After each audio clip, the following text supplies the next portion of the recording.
Hey there, everyone. Happy end of the week. You're listening to Weekly Weather Brief, the hopefully 10-minute or less podcast where you get caught up on all the interesting things in the weather this week. I'm meteorologist Kerrin Jeromin, and joined by wonderful people. Yeah. Oh, yeah. We have a special extra guest we're going to introduce you to in just a minute. I'm meteorologist Gracey. Kerrin and I are here to break down the stories of the week and tell you what you need to know in a pretty quick package. And today we have a friend on as a guest because it has been a major severe weather week. So we're thrilled to have Jen Walton, who is the founder of Girls Who Chase. She's a storm chaser. She's brilliant when it comes to prediction of severe and chasing in the field, not just severe weather, but all types of kind of natural disasters. So we're going to dig into that a little bit today. Welcome, Jen. We're so thrilled to have you on. I'm so honored to be on, and I'm super excited you guys are doing this. And yay, thank you for having me. Awesome. Well, thanks. It's been a big week, guys. Kind of really sad too. There was, a couple of different outbreaks since we spoke last, which was last Friday in the past week. So let's dig into this because I'm seeing some interesting stuff on social media as well.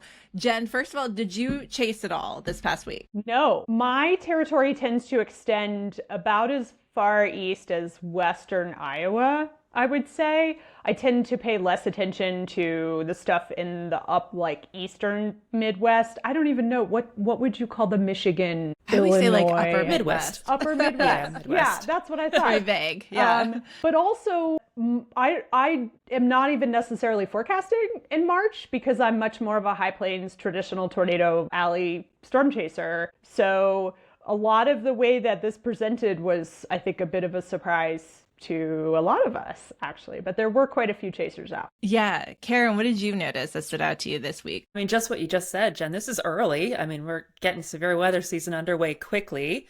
To your point, it was not completely unexpected from a meteorological perspective, but it's not the time of year that we're like, yep, it's severe weather season, right? And certainly in that part of the country, it was super far north.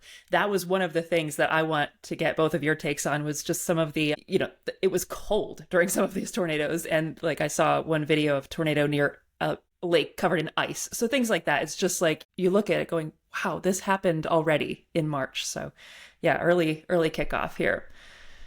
But is that abnormal? Because I feel like we say that every year, come March, even February, we start to see these really strong cold fronts come through and severe weather outbreaks. So I don't know, Jen, you would know better than us. Is this abnormal for these parts of the country? I would say the northern extent of the really deep moisture that lent itself to the setups seemed farther north than what we're traditionally used to in March.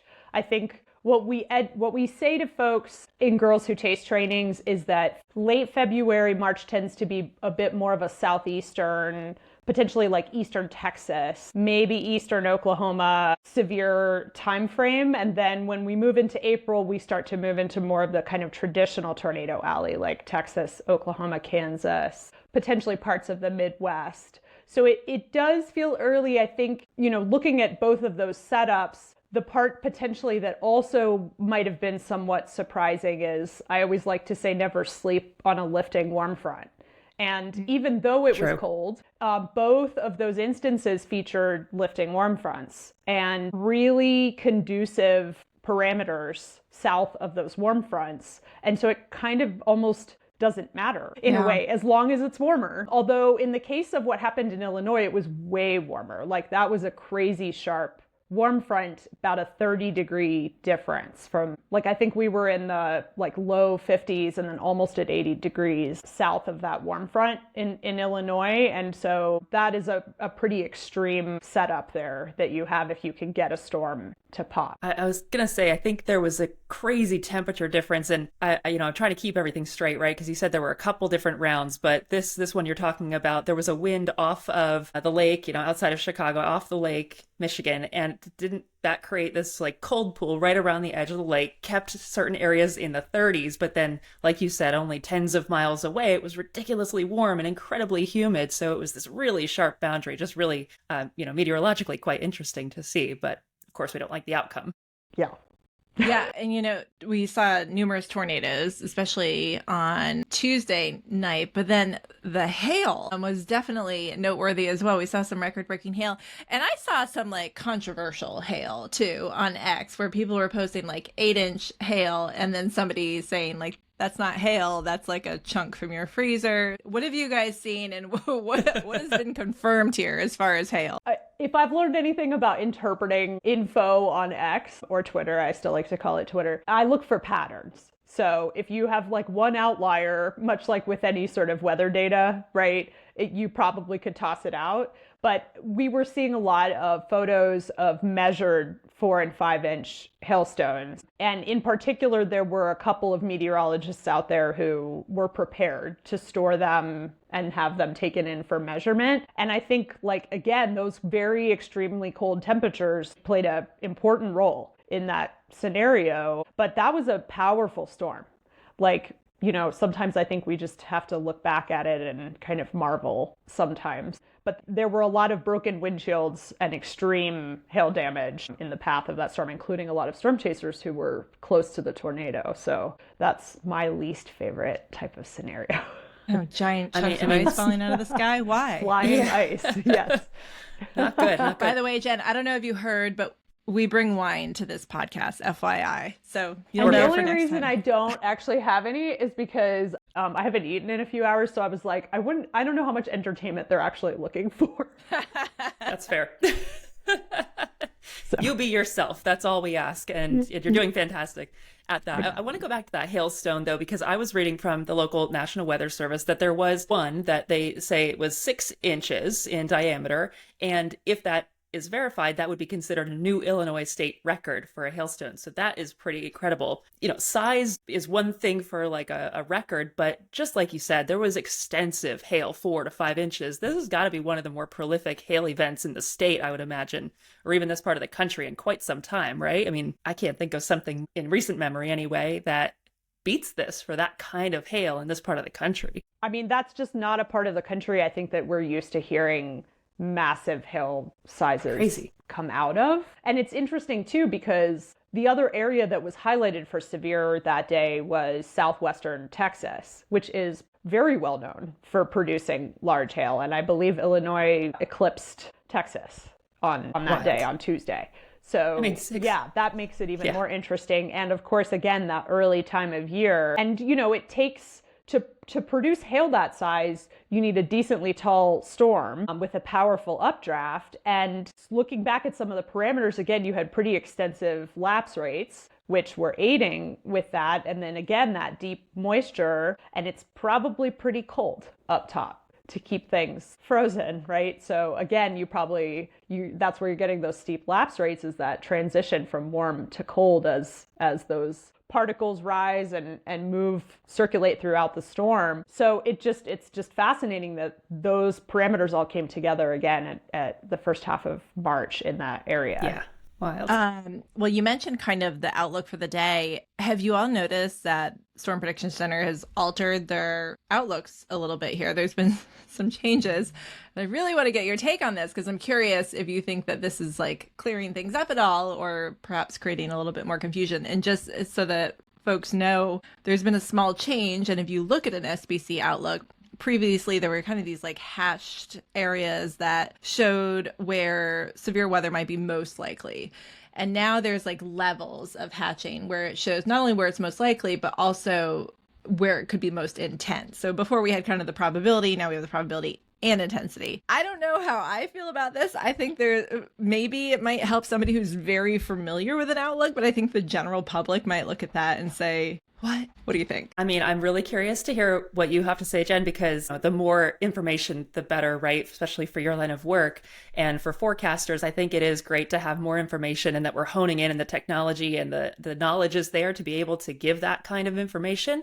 But I think relaying it to the public certainly could be confusing if not done right, particularly with the hatches, probabilities. These are hard things to communicate. And as the science communicator in me is thinking this through, I'm like, ooh, I think there's a good use for it, but we have to be careful in the way we're relaying it. Jen, really curious your thoughts on the new conditional intensity scales. I think the science communicator in me agrees with the science communicator in you on that front.